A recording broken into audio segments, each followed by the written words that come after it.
Hello guys, welcome back to my YouTube channel. In today's video, I'm going to show you how to track someone's location with phone number in Truecaller. First of all you have to do is open your web browser on your phone and type Truecaller number. Check on Google search and you will see a reverse phone number.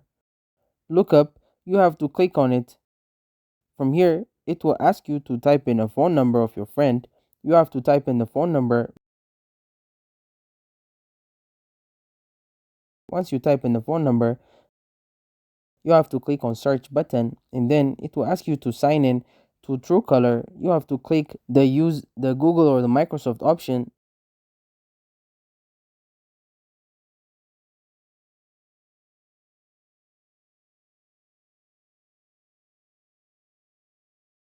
and then it will show you the name of the person that you are looking for, and that's how to track someone location with phone number and Truecaller.